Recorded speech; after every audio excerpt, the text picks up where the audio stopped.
1 महीने तक जब उसने अपने पति को घुटनों पर बैठकर माफी मांगते नहीं देखा तो अपनी फर्स्ट लव के साथ रह रही पत्नी को आखिर कुछ अजीब लगा। उसने अपने असिस्टेंट से पूछा, मैंने जानबूझकर डिवोर्स अग्रीमेंट पर साइन किया था ताकि उसे लगे कि मैं उसके लायक नहीं हूँ। क्या उसने कोई ड्रामा नहीं किया? लेकिन असिस्टेंट खुद कंफ्यूज्ड था। उसने कहा, प्रेसिडेंट, मिस्टर गू को आपसे डिवोर्स लिए 2 महीने हो चुके हैं, क्या आपको पता नहीं था? यह सुनकर सू मेंग्याओ को अचानक 3 महीने पहले की बात याद आई जब उसने 99वीं बार अपने फर्स्ट लव के लिए मुझे डिवोर्स देने पर मजबूर किया था और मैंने हंसते हुए साइन कर दिया। लेकिन इस बार वह थोड़ी कंफ्यूज्ड थी क्योंकि उसे लगा था कि मैं पहले की तरह बस एक्टिंग कर रहा हूँ। वह ब्लैंक फेस के साथ कमरे में वापस आई और कोल्ड वॉर जारी रखा। मुझे गुस्सा दिलाने के लिए वह अपनी बेटी को सीधे अपने फर्स्ट लव के घर ले गई। लेकिन इस बार मैं बिल्कुल भी एंग्री नहीं हुआ। उल्टा मैं उस डिवोर्स अग्रीमेंट को लेकर सिविल अफेयर्स ब्यूरो चला गया। वहां जाकर मैंने लीगल एडवाइस ली। जवाब साफ था, जैसे ही मैं साइन करूंगा मैरिज ऑफिशियली खत्म हो जाएगी। मैंने थैंक यू कहा, एक लेटर लिखा और घर लौट आया। दरवाजा खोलते ही कुछ फोटोज नीचे गिर गए जिनके शार्प एडजेस मेरे चेहरे को छू गए। मैंने फैमिली फोटो उठाकर देखा लेकिन उसमें मैं नहीं था। उसमें मेरी पत्नी सू मेंग्याओ, मेरी बेटी आया और उसका फर्स्ट लव सॉन्ग ये चेन थे। फोटो में उनकी हंसी इतनी खुश थी कि जैसे वो एक परफेक्ट फैमिली हो। आज मेरा बर्थडे था और हमारी शादी की 5th एनिवर्सरी भी, लेकिन सू मेंग्याओ ने झगड़ा करने का बहाना बनाकर मुझे घर पर ही रहने को कहा और खुद बेटी को लेकर चली गई। बाद में मैंने उनके सोशल मीडिया पर देखा, तीनों अमेंसमेंट पार्क में एंजॉय कर रहे थे। एक फोटो में सू मेंग्याओ घुटनों के बल बैठकर सॉन गीचेन की पैंट ठीक कर रही थी। वो सीन मेरे दिल में तलवार की तरह चुभ गया। मैं इतना टूट गया कि सांस लेना मुश्किल हो गया। मैंने सोचा था कि मैं इस फैमिली के लिए सब कुछ कर रहा हूँ, लेकिन आखिर में मैं सिर्फ एक आउटसाइडर था। मैं केक के सामने बैठा रहा, कैंडल्स जल रही थी और धीरे धीरे मेरी दुनिया अंधेरी होती गई। पता नहीं कितना समय बीत गया, तभी लाइट्स ऑन हुई और सू मेंग्याओ और याया घर लौट आए। मुझे देखते ही उसने गुस्से में गिफ्ट बॉक्स मेरी तरफ फेंक दिया और बोली, तुमने खाना ऑयली क्यों बनाया? तुम्हें पता है मैं लाइट फूड खाती हूँ। मैंने धीरे से कहा, सॉरी, दोबारा नहीं होगा, और गिफ्ट बॉक्स खोला। अंदर एक सस्ता सा वॉच था, जबकि असली एक्सपेंसिव गिफ्ट X200 किसी और के लिए था। वह और गुस्सा हो गई। मैं इतनी मेहनत करती हूँ, फैमिली को सपोर्ट करती हूँ और तुम कुछ नहीं करते। मुझे तुमसे शादी ही नहीं करनी चाहिए थी। आज रात तुम वेयर हाउस में सोओगे जब तक अपनी गलती समझो। मैं चुपचाप अंदर चला गया। तभी मेरी बेटी याया बोली, आज मैं मिस्टर सॉन के साथ गई थी, बहुत मजा आया। तुम तो बस नैनी हो, मम्मी से डिवोर्स लो और यहाँ से निकल जाओ। उसकी बात सुनकर मेरा दिल टूट गया। एक 5 साल की बच्ची ऐसा कैसे बोल सकती है? लेकिन सच्चाई ये थी कि पिछले 6 महीनों में सॉन गीचेन ने उसे धीरे धीरे मेरे खिलाफ कर दिया था। मैं वेयर हाउस में गया जो घर का सबसे गंदा हिस्सा था, लेकिन यही मेरी एकमात्र सेफ जगह थी क्योंकि वहाँ कोई नहीं आता था। मैंने सू मेंग्याओ का गिफ्ट ट्रैश में फेंक दिया और ड्रॉअर से डिवोर्स पेपर्स निकाले। मैंने पेन उठाया और साइन कर दिया। मैंने कुछ भी नहीं मांगा, न पत्नी, न बेटी, न ये घर। 7 साल की मेरी सारी फीलिंग्स उसी पल खत्म हो गई। मेरे अंदर एक अजीब सा रिलीफ आ गया। रात को जब मैं सोने जा रहा था, अचानक किसी ने मेरी कमर को छुआ। मैंने आंखें खोली, सू मेंग्याओ थी। उसकी आंखों में डिजायर था। पहले मैं हमेशा उसके करीब जाने की कोशिश करता था, लेकिन आज मेरे अंदर कुछ भी फील नहीं हुआ। मैंने उसका हाथ हटाया और आंखें बंद कर ली। वह गुस्से से कांपने लगी। क्या तुम अभी भी उस बात से नाराज हो? मैंने एक्सप्लेन कर दिया है। Why can't you let it go? मैंने कोई जवाब नहीं दिया। वह गुस्से में चली गई और बोली, अगली बार मुझसे माफी मत मांगना। लेकिन इस बार सब कुछ अलग था। पहले मैं उसे मनाने के लिए कुछ भी कर देता था, लेकिन अब मेरे अंदर कोई इमोशन ही नहीं बचा था। अगली सुबह 7 साल में पहली बार मैंने उनके लिए ब्रेकफास्ट नहीं बनाया, बस अपने लिए एक कप टी बनाया और चुपचाप बैठ गया। मैंने अपने फ्री टाइम को एंजॉय करना शुरू किया। फोन उठाकर देखा और सोचा कि आने वाले 29 डेज में अच्छे से बिताऊंगा। अब मैं अपनी वाइफ और डॉटर के लिए ना दुखी होना चाहता था, ना उनके लिए रोना चाहता था। तभी सॉन्ग गीचन का मोमेंट्स फिर से अपडेट हुआ। उसने लिखा था, कभी मत भूलना कि डेंजर हमेशा होता है। जब भी मुझे जरूरत होगी मैं टाइम पर आ जाऊंगा। थैंक्स टू गॉड्स के फोटो में किचन का बैकग्राउंड था जिसमें पॉरेज रखा था और उसे हार्ट शेप में PS किया गया था। एक नजर में ही समझ आ गया कि वो पोर्ट्रेज बनाने वाली सू मेंग्याओ थी। उसने पैजामे पहने हुए थे और उसके लेफ्ट रिस्ट पर वही रेड मोल था जिसे मैं अच्छी तरह जानता था। शादी के बाद से ही सू मेंग्याओ को जर्म्स से बहुत प्रॉब्लम थी। वो किचन से दूर रहती थी और उसने कभी मेरे लिए खाना नहीं बनाया, लेकिन आज वो अपने फर्स्ट लव के लिए पॉरेज बना रही थी। सच में कितना आयरोनिक था। लेकिन इस बार मेरा दिल बिल्कुल काल्म था। मैंने बस एक नजर डाली और फोन लॉक कर दिया। चाहे उसने कल रात जानबूझकर मुझे इग्नोर किया हो या अपने फर्स्ट लव के पास जाने की जल्दी में हो, मुझे अब कोई फर्क नहीं पड़ता था। तभी पीछे से आवाज आई, मेरा ब्रेकफास्ट कहाँ है? याया कमरे से बाहर आई। उसने टेबल पर कुछ नहीं देखा तो उसका चेहरा गुस्से से भर गया। वो चिल्लाई, मुझे भूख लगी है, जल्दी खाना बनाओ, देनोको रम्मी। मैंने मुड़कर उसकी तरफ देखा। मुझे साफ महसूस हुआ कि ये 5 साल की बच्ची भी अपनी माँ की तरह एरोगेंट हो चुकी थी। दोनों ने हमेशा मुझे एक हाउसमेट की तरह ट्रीट किया था। मैंने फ्रिज की तरफ इशारा किया और कहा, वहां है, खुद ले लो। याया एक पल के लिए शॉक्ड रह गई। उसने मुझे कभी इस तरह बिहेव करते नहीं देखा था। फिर वह गुस्से में बोली, तुम मेरे सर्वेंट हो, अगर तुमने खाना नहीं बनाया तो मैं मम्मी से तुम्हें पनिश करवाऊंगी। मैंने उसे काल्मली देखा। पहले मैं उसे समझाने की कोशिश करता था, लेकिन अब मेरे अंदर कोई उम्मीद नहीं बची थी। मैंने कहा, खाना खाना है तो अपने अंकल अंकल सॉन्ग के पास जाओ। मेरा अच्छा मूड खराब हो चुका था। मैंने उसकी बातों को इग्नोर किया और कमरे में जाकर अपना सामान पैक करने लगा। मैंने डिसाइड किया कि मेरी जिंदगी से जुड़ी हर चीज को खत्म कर दूं। इन सालों में सू मैन ग्याओ ने मुझे बहुत कम गिफ्ट्स दिए थे, लेकिन मैं हर छोटी चीज को भी ट्रेजर की तरह संभाल कर रखता था। अब वही चीजें मुझे घिन दिला रही थी। मैंने एक बैग पैक किया और विला से बाहर निकल गया। तभी सामने सू मैंग्याओ आ गई, जो पूरी रात घर नहीं आई थी। वो मुझे देखकर थोड़ी ऑकवर्ड और गिल्टी लग रही थी, जैसे कुछ एक्सप्लेन करना चाहती हो, लेकिन मैंने उसे कंप्लीटली इग्नोर कर दिया और सीधे ट्रैश कैन की तरफ चला गया। वो पीछे पीछे आई और बोली, कल मैं थोड़ी अपसेट थी। पहले तो मैं तुम्हें कंफर्ट करती थी, ज्यादा मत सोचो, मैंने कुछ गलत नहीं किया। मैंने उसकी बातों को सुनना भी जरूरी नहीं समझा। मैंने बैग उठाकर कूड़ेदान में फेंक दी। जोर से गिरने पर एक पपेट बाहर निकल आया। सू मेंग्याओ ने उसे पहचान लिया और बोली, इसका क्या मतलब है? मेरी खामोशी से उसे अजीब सा डर लगने लगा। मैं हल्का सा मुस्कुराया और कहा, ये चीजें खराब हो चुकी हैं, बैक्टीरिया पैदा करेंगी, तुम्हारी हेल्थ के लिए अच्छा नहीं है, इसलिए फेंक दिया। वो कंफ्यूज्ड थी, लेकिन ज्यादा नहीं सोचा और अंदर चली गई। मैं बाहर खड़ा रहा जब तक गार्बेज ट्रक आकर सब कुछ ले नहीं गया। मुझे यकीन हो गया कि अब वो चीजें कभी वापस नहीं आएंगी। फिर मैं भी अंदर चला गया। अंदर सू मेंग्याओ ने एक बॉक्स पॉरेज टेबल पर रखा और कैजुअली कहा, कल मैंने ओवर रिएक्ट किया, लेकिन तुम्हें यीचेन को एम्बैरेस नहीं करना चाहिए था। ये पॉरेज मैंने तुम्हारे लिए बनाई है, इसे खाओ और उसे सॉरी बोलो। मैंने ठंडे पॉरेज को देखा और सोचा मैं कितना नीचे गिर चुका हूँ कि वो मुझे लेफ्टओवर्स दे रही है और उसे रिवॉर्ड समझ रही है। मेरे चेहरे पर कोई एक्सप्रेशन नहीं था। वो इरिटेट होकर बोली, तुम क्या चाहते हो? मैंने तुम्हें मौका दिया है, अनग्रेटफुल मत बनो। मैं बाहर इतना काम करती हूँ, घर आकर भी तुम्हारा एटीट्यूड सहूं? मैंने धीरे से कहा, मुझे सी फूड से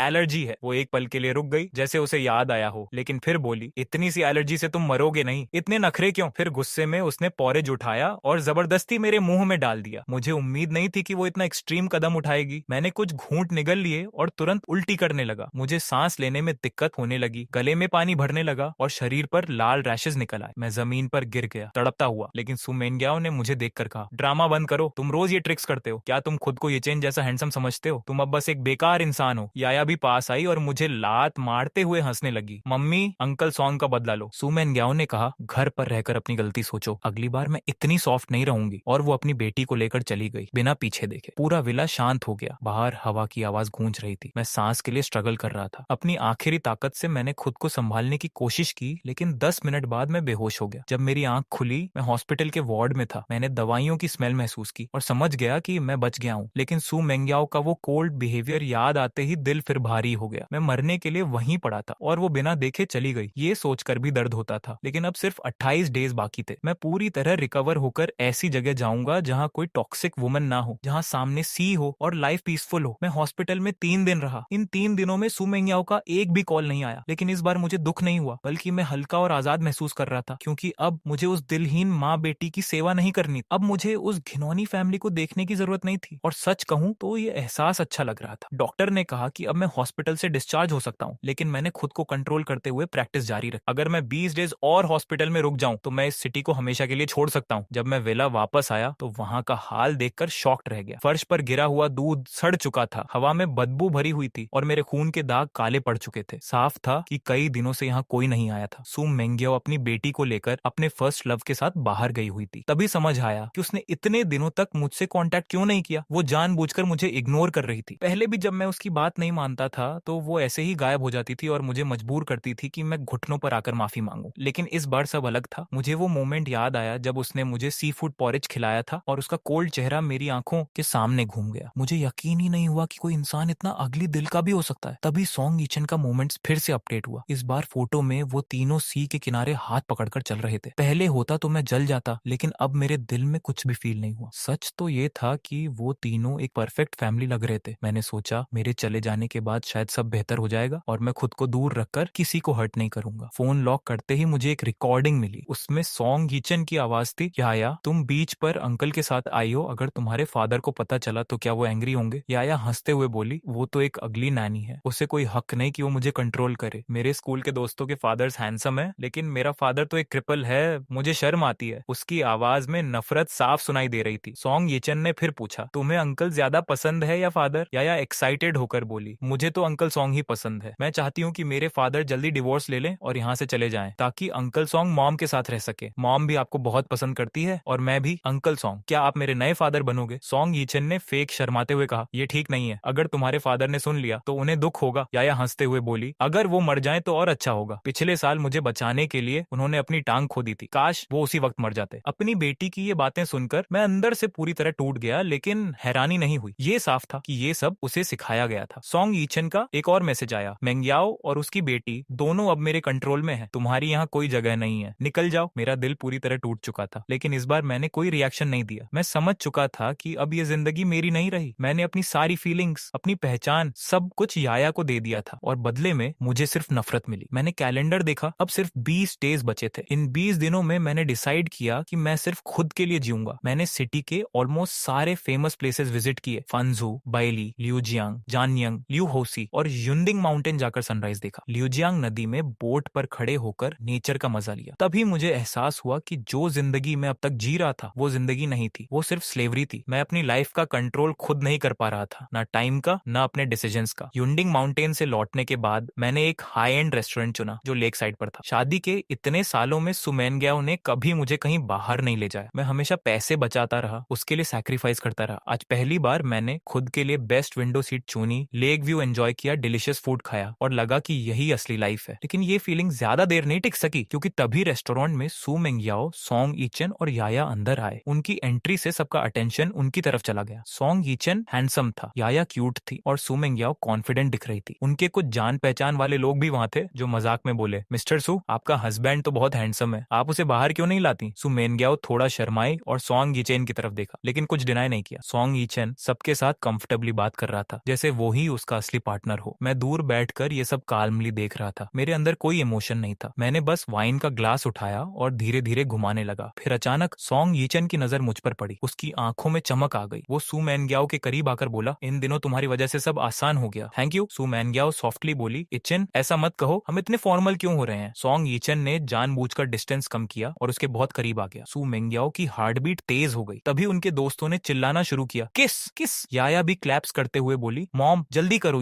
सू मेंग्याओ ने एक बार सॉन्ग यीचन को देखा, जैसे उसे रोकना चाहती हो, लेकिन अगले ही पल सॉन्ग यीचन ने उसे किस कर लिया। शुरुआत में वो थोड़ा हेजिटेट हुई, लेकिन धीरे धीरे वो भी उस मोमेंट में खो गई। पूरा रेस्टोरेंट चीयर्स से गूंज उठा। सब खुश थे, सिर्फ मैं अकेला था जो चुपचाप ये सब देख रहा। मेरे दिल में अब कोई दर्द नहीं था, कोई गुस्सा नहीं था। सू मेंग्याओ के चेहरे पर जो खुशी थी वो मैंने कभी अपने लिए नहीं देखी थी। तब मुझे समझ आया, वो कोल्ड नहीं थी, बस उसके लिए सही इंसान मैं कभी था ही नहीं। वो सॉन्ग यीचन के सामने बहुत जेंटल और सॉफ्ट थी। दोनों के बीच क्लियरली प्यार था और सच कहूं तो ये एक अच्छी बात होनी चाहिए थी। लेकिन जब मैंने खुद के बारे में सोचा कि मैं अभी भी इस मैरिज को लेकर सोच रहा हूँ, तो मुझे ये सब बहुत पॉइंटलेस लगा। मैं क्वाइटली उठा और रेस्टोरेंट से बाहर निकल गया। मुझे लगा था कि सू मेंग्याओ खुद आकर डिवोर्स की बात करेगी, लेकिन जैसे ही उसने मुझे जाते हुए देखा, उसके चेहरे पर शॉक आ गया। शायद उसे उम्मीद नहीं थी कि मैं वहां मिल जाऊंगा। उसने हल्का सा फ्राउन किया। सॉन्ग यीचन ने उसका रिएक्शन नोटिस किया। उसे लगा कि सू मेंग्याओ अभी भी मेरी परवाह करती है, जिससे वो अंदर से इरिटेट हो गया। उसने तुरंत एक्टिंग करते हुए कहा, सॉरी, तुम इतनी चार्मिंग हो कि मैं खुद को रोक नहीं पाया। शायद किसी ने हमें देखा और मिसअंडरस्टैंड कर लिया होगा। मैं जाकर उसे एक्सप्लेन कर देता हूँ। सू मेंग्याओ का चेहरा सख्त हो गया। उसने कहा, वो हमेशा जेलास रहता है, घर पर रहकर सेल्फ रिफ्लेक्ट करने के बजाय यहाँ आ गया। उसे जो सोचना है सोचने दो। मैंने ये सब सुन लिया, लेकिन मेरे अंदर कोई रिएक्शन नहीं आया। तभी सू मेंग्याओ ने मुझे वीचैट पर मैसेज किया, तुम कहाँ हो? सॉन्ग यीचन बाहर से काम दिख रहा था, लेकिन उसके अंदर गुस्सा साफ था। सू मेंग्याओ बार बार फोन देख रही थी, जैसे मेरे रिप्लाई का इंतजार कर रही हो। पार्टी जल्दी खत्म हो गई। सॉन्ग यीचन ने उसे मूवी के लिए इनवाइट किया, लेकिन सू मेंग्याओ ने मना कर दिया और जल्दी जल्दी घर लौट आई। मैं पहले ही घर पहुंच चुका था और सोफा पर बैठकर पानी पी रहा था। जैसे ही वो अंदर आई, हमारी नजरें मिली। उसने डीप ब्रेथ ली, जैसे कुछ कहना चाहती हो, लेकिन मेरी काल्मनेस देखकर रुक गई। उसे ये अजीब लग रहा था कि मैं कुछ पूछ नहीं रहा हूँ। वो क्लियरली अनकंफर्टेबल थी और जल्दी से टॉपिक चेंज करके बैग से एक गिफ्ट बॉक्स निकालकर सोफा पर फेंक दिया। वो बोली, अगर तुम नहीं होते तो यीचन डिप्रेशन में नहीं जाता, मुझे उसके साथ ट्रिप पर नहीं जाना पड़ता, तुमने उससे अपॉलॉजी भी नहीं मांगी, उल्टा रेस्टोरेंट में उसका पीछा करने पहुंच गए। ये बहुत डिस्गस्टिंग है। मैंने गिफ्ट की तरफ देखा भी नहीं, बस उसके चेहरे को देखता रहा और सोचा, ये डिवोर्स कब होगा? मुझे जल्दी से यहाँ से निकलना है। लेकिन सू मेंग्याओ ने रेस्टोरेंट वाली बात को इग्नोर करके सारा ब्लेम मुझ पर डाल दिया। मुझे अंदर से साय आया, लगता है मुझे अभी और 20 डेज वेट करना पड़ेगा। वो भी नोटिस कर रही थी कि इस बार मैं पहले जैसा रिएक्ट नहीं कर रहा। पहले जब भी वो गुस्सा होती थी, मैं पैनिक कर जाता था और तुरंत कॉम्प्रोमाइज कर लेता था, लेकिन आज मैं उसके सामने होते हुए भी जैसे बहुत दूर था। ये फीलिंग उसे पसंद नहीं आई। वो इरिटेट होकर बोली, मैंने कितनी बार कहा है कि यीचन और मैं सिर्फ फ्रेंड्स हैं, तुम क्यों नहीं समझते? खुद को इम्प्रूव क्यों नहीं करते? मैं हल्का सा मुस्कुराया और कहा, तुम सही कह रही हो, मुझे खुद को इम्प्रूव करना चाहिए। ये सुनकर वो स्टन्ड रह गई। उसे लगा था कि मैं जेलस होकर आर्ग्यू करूंगा, लेकिन जब मैंने ऐसा नहीं किया तो वो और ज्यादा एंग्री हो गई। उसने टेबल पर रखी चीजें गुस्से में गिरा दी। मैं बस चुपचाप देखता रहा। मैंने उसे रोका कभी नहीं। वो दांत भींचकर बोली, क्या तुम अपना चेहरा दिखाना बंद कर सकते हो? मैं बाहर इतना काम करके थक जाती हूँ और घर आकर तुम्हारा फेस देखना पड़ता है। अगर मैं ना होती तो तुम कहीं के नहीं रहते। मेरी बेटी की वजह से तुम्हें यहाँ रहने दिया है, वरना कब का निकाल देती। मैंने उसकी हर बात सुनी लेकिन कोई जवाब नहीं दिया। अब मेरे अंदर आर्ग्यू करने की भी एनर्जी नहीं बची थी। वो बोली, तुम यीचन से अपॉलॉजी जरूर मांगोगे, वरना जिंदगी भर वेयर हाउस में ही रहोगे। पता है तुम अभी कैसे दिखते हो, एक सेवर के रैट की तरह। इतना कहकर वो गुस्से में ऊपर चली गई। सीढ़ियों पर याया खड़ी थी। उसने मुझे घूरते हुए कहा, तुम बहुत बैड हो। तुमने मॉम और अंकल को अपसेट किया। अभी तक घर में क्यों हो? जल्दी डिवोर्स लेकर निकल जाओ। मुझे अंकल सॉन्ग को फादर बनाना है। मैंने उसकी आंखों में देखा और हल्का सा मुस्कुराया। चिंता मत करो, जल्द ही अंकल सॉन्ग तुम्हारे फादर बन जाएंगे। मैं वेयरहाउस में चला गया। अब सच में जाने का टाइम आ गया था। कुछ देर बाद याया दरवाजा खटखटाने लगी और बोली, मुझे मिल्क गर्म करके दो। मैंने आंखें बंद करके कहा, अपने अंकल सॉन्ग के पास जाओ। वो गुस्से में दरवाजा पीटने लगी और मुझे गालियां देने लगी, लेकिन अब मुझे कोई फर्क नहीं पड़ रहा था। मैं अब फ्री था, बस जितनी जल्दी हो सके इस जगह से निकलना चाहता था। ये घर अब एक ऐसा प्लेस बन चुका था जहाँ कोई वार्मथ नहीं थी। मैंने छोटी सी खिड़की से बाहर रात का आसमान देखा और मेरा मन कहीं दूर उड़ने लगा। मुझे अपना पुराना घर याद आने लगा। अगले कुछ दिनों तक सुमैन गया अपनी बेटी के साथ गायब रही। बिना सोचे ही समझ आ गया कि वो सॉन्ग येचेन के पास है। वो जानबूझकर ऐसा कर रही थी ताकि मुझे हर्ट कर सके। जाने से पहले उसने वार्निंग दी थी, अगर तुम नहीं आए और इचिन से माफी नहीं मांगी तो मैं कभी घर वापस नहीं आऊंगी। मैं ऑलमोस्ट बोल ही पड़ा था, मत आना कभी, लेकिन मैंने खुद को रोक लिया। अब डिवोर्स पीरियड खत्म होने वाला था। मैं कोई अननेसेसरी ड्रामा नहीं चाहता था। मैंने घर साफ किया, यार्ड में लेटकर सनबाथ लिया और अपने डेज पीसफुली बिताने लगा। एक रात सॉन गीचे ने मुझे एक वीडियो भेजा। मेरे ही घर में वो तीनों फैमिली ड्रेस पहनकर एक साथ सो रहे थे। या बीच में थी और दोनों उसे हग किए हुए थे। उनके चेहरे पर प्योर हैप्पीनेस थी। सॉन्ग यीचन बार बार ऐसे वीडियोस भेजकर मुझे प्रोवोक कर रहा था ताकि मैं खुद ही घर छोड़ दूं, लेकिन मैंने रिप्लाई नहीं किया। मैंने बस एक एक्सपेंसिव टेकआउट ऑर्डर किया और अपने तरीके से जिंदगी जीने लगा। सू मेंग्याओ को मेरा अपॉलॉजी नहीं मिला, जिससे वो और ज्यादा एंग्री होती जा रही थी। वो लगातार सॉन्ग यीचन के घर में रह रही थी और कंपनी में भी उसे प्रमोट कर रही थी। वो सोशल मीडिया पर जानबूझकर अपनी लव लाइफ शो कर रही थी और इनडायरेक्ट आंट्स मार रही थी। लेकिन अब ये सब मुझे फनी लगने लगा, क्योंकि सच तो ये था कि अभी तक हमारा डिवोर्स हुआ ही नहीं था। मैं जल्द ही उसकी विश पूरी करने वाला था। जैसे जैसे दिन बीत रहे थे, मैं सुमैनग्याओ की हर तरह की कोशिशों से कंप्लीटली इम्यून हो चुका था। यहाँ तक कि जब मेरी डॉटर को कोल्ड हुआ तब भी सुमैनग्याओ ने जानबूझकर मुझे कॉल करके कहा कि मैं दवा लेकर आऊं, लेकिन मैंने साफ मना कर दिया और बस एक ही लाइन बोली, बीमार हो तो डॉक्टर के पास जाओ। मेरे इस जवाब काटने से पहले बहुत कुछ बुरा भला कह गई, लेकिन अब मुझे फर्क नहीं पड़ता था। मैंने सोचा, जो लोग केयर नहीं करते उनके लिए अच्छा बनने से बेहतर है कि मैं खुद के लिए अच्छा बनूं। अब डिवोर्स में सिर्फ 3 दिन बाकी थे और मैं उसका इंतजार कर रहा था। इन दिनों सू मेंग्याओ और उसकी बेटी घर पर नहीं थी, इसीलिए मैं आराम से जी रहा था। ये पिछले 7 सालों का सबसे पीसफुल टाइम था। मैंने डिसाइड किया कि मैं अपनी शेयर्स भी बेच दूंगा। सू मेंग्याओ हमेशा मेरी एबिलिटी को अंडर एस्टिमेट करती थी, मुझे यूजलेस कहती थी, लेकिन उसे कभी ये याद नहीं रहा कि जब सू कंपनी ऑलमोस्ट बैंकरप्ट हो गई थी तब कौन हाई अल्कोहल पीकर क्लाइंट से डील फाइनलाइज कर रहा था। उसे ये भी याद नहीं कि मेरे पास कंपनी का 5% शेयर है, जिससे मुझे हर साल अच्छा इनकम मिलता है। अब मैं उस शेयर को बेचकर पूरी तरह उनसे रिलेशन खत्म करना चाहता था। मैं बायर ढूंढ रहा था और आज रात मैंने अपने लिए एक अच्छी वाइन ऑर्डर की। तभी बाहर फुटस्टेप्स की आवाज आई। मुझे लगा डिलीवरी आई है, लेकिन जैसे ही मैंने डोर खोला, सामने सू मेंग्याओ और याया खड़ी थी। शायद डिवोर्स का टाइम करीब आने से वो थोड़ा काल्म हो गई थी, लेकिन वो अभी भी यहाँ से जाना नहीं चाहती थी। सू मेंग्याओ पिछले 10 दिनों से बाहर थी, बस ये वेट कर रही थी कि मैं पहले की तरह झुक जाऊं। लेकिन अब मैं वैसा नहीं था। पहले मैं रोता था, माफी मांगता था, लेकिन अब मेरे अंदर सिर्फ एम्प्टीनेस थी। सू मेंग्याओ मुझे समझती थी, इसलिए उसे ये चेंज अजीब लग रहा था। उसके दिल में एक अजीब सा पैनिक था। वो मुझे हमेशा ओबीडियंट देखना चाहती थी, लेकिन अब मेरी डिस्टेंस उसे अनकंफर्टेबल कर रही थी। वो कई बार डिवोर्स की बात कर चुकी थी, लेकिन अब जब मैं सच में दूर जा रहा था तो उसे लोनलीनेस फील होने लगी। शायद ये प्यार नहीं था, बस आदत थी। जब उसने मेरे चेहरे पर डिसअपॉइंटमेंट देखा तो उसका मूड और खराब हो गया। वो सार्केस्टिकली बोली, लगता है तुम हमें वापस देखकर खुश नहीं हो, या फिर तुमने घर में किसी और औरत को रखा है। मैंने कोई जवाब नहीं दिया और मुड़कर चला गया। अब उसके साथ एक एक्स्ट्रा वर्ड बोलना भी मुझे वेस्ट ऑफ टाइम लग रहा था। सू मेंग्याओ मेरी बैक को देखती रही और उसके अंदर का कंट्रोल टूटने लगा। उसे समझ नहीं आ रहा था कि मैं अचानक इतना दूर कैसे हो गया, लेकिन अब मुझे उसकी फीलिंग से कोई मतलब नहीं था। मैं वेयर हाउस में चला गया और रात होने का इंतजार करने लगा। मुझे लगा था कि वो दोनों फिर सॉन्ग यीचन के पास चली जाएंगी, लेकिन जब मैं बाहर आया तो टेबल पर खाना रखा हुआ था। मैं थोड़ी देर के लिए स्टंट रह गया। सू मेंग्याओ किचन में बिजी थी। उसने कहा, बस एक सूप बाकी है, वो भी रेडी हो जाएगा। मैं वहीं खड़ा रहा। मेरे अंदर मिक्स फीलिंग्स थी। ये वही सीन था जिसका मैंने सालों तक सपना देखा था, एक नॉर्मल वार्म फैमिली मोमेंट। लेकिन अब बहुत देर हो चुकी थी। मैं क्वाइटली बैठ गया और सामने रखे खाने को देखने लगा, लेकिन चॉपस्टिक्स नहीं उठाई। सू मेंग्याओ ने नोटिस किया और पूछा, मेना क्या हुआ? मैंने कामली कहा, मुझे सी फूड एलर्जी है। टेबल पर हर डिश सॉन्ग यीचन की पसंद की थी, सी फूड से भरी हुई। सू मेंग्याओ को उसकी हर पसंद याद थी, लेकिन मेरी कभी नहीं। उसका चेहरा थोड़ा ऑकवर्ड हो गया। वो कुछ कहना चाहती थी लेकिन खुद को रोक लिया। शायद उसे लगा कि हाल के दिनों में उसने मेरे साथ थोड़ा हार्श बिहेवियर किया है या फिर उसे थोड़ा गिल्ट फील हुआ। इस बार उसने खाना मेरे ऊपर नहीं फेंका बल्कि सॉफ्टली सर्व करने लगी। उसने कहा, इन दिनों तुम्हारे लिए मुश्किल रहा होगा। मैं उसे पहचान ही नहीं पा रहा था। या हमें देख रही थी, जैसे उसे यकीन ही नहीं हो रहा कि उसकी मॉम एक नैनी के साथ इतना अच्छा बिहेव कर रही है। फिर सुमेंग याओ ने बैग से 2 मूवी टिकट्स निकाले और कहा, पिछली बार तुम्हारे बर्थडे पर मैं साथ नहीं थी, इस बार उसे कंपेंसेट कर लेते हैं। मैंने टिकट्स को देखा लेकिन मेरे अंदर कोई फीलिंग नहीं आई। ये सब अब मेरे लिए मीनिंगलेस था। तभी बाहर से फुटस्टेप्स की आवाज आई और अचानक सॉन्ग यीचेन अंदर आ गया। उसके हाथ में टॉयज थे। याया खुशी से दौड़ी और उसकी पीठ पर चढ़ गई। Thank you dad. ये सुनकर सु मेंग्याओ का चेहरा बदल गया। उसने जल्दी से याया को टोका लेकिन याया ने साफ कहा, मुझे अंकल सॉन्ग ही फादर चाहिए, मुझे वो गरीब नैनी पसंद नहीं है। सु मेंग्याओ गुस्से और शर्म के बीच अपनी बेटी को कमरे में ले गई। सॉन्ग यीचेन मेरी तरफ आया। उसकी नजर मूवी टिकट्स पर पड़ी और उसके चेहरे पर जेल सी साफ दिख रही थी। वो धीरे से बोला, तुम सोचते हो तुम जीत गए, अब मैं दिखाऊंगा कि मेंग्याओ किसे ज्यादा इंपॉर्टेंस देती है। मैंने उसे कामली देखा और कहा, तुम्हें फाइट करने की जरूरत नहीं, अब मुझे कोई फर्क नहीं पड़ता। वो ठंडी हंसी हंसते हुए बोला, अगर फर्क नहीं पड़ता तो तुम अभी भी यहाँ क्यों हो? सच ये है कि तुम सब कुछ खोना नहीं चाहते। फिर वो पास आकर बोला, पिछली बार सी फूड पॉरेज मैंने ही जानबूझकर भेजा था और तुम्हें मजबूर किया गया उसे खाने के लिए। कैसा लगा? मैं उसकी तरफ देखता रहा। मेरा दिल पूरी तरह ठंडा हो चुका था। उसे ये तक पता था कि मुझे सी फूड एलर्जी है, लेकिन सुमेनग्याओ को कभी फर्क नहीं पड़ा। थोड़ी देर बाद सुमेनग्याओ अपनी बेटी को लेकर वापस आई और सख्त आवाज में बोली, गो हुआई, मैंने याया को समझा दिया है। मैं बहुत बदसूरत लग रहा हूँ, इसलिए मैंने सोचा कपड़े बदल लेता हूँ क्योंकि बाद में मूवी देखने जाना है। तभी सॉन्ग यीचेन जल्दी जल्दी आ गया और बोला, मेंग्याओ मैं तुम्हें मूवी के लिए इनवाइट करने आया हूँ। सु मेंग्याओ थोड़ा हेजिटेट हुआ। वो डिलामा में था। उसे लग रहा था कि मेरे साथ कुछ गड़बड़ है।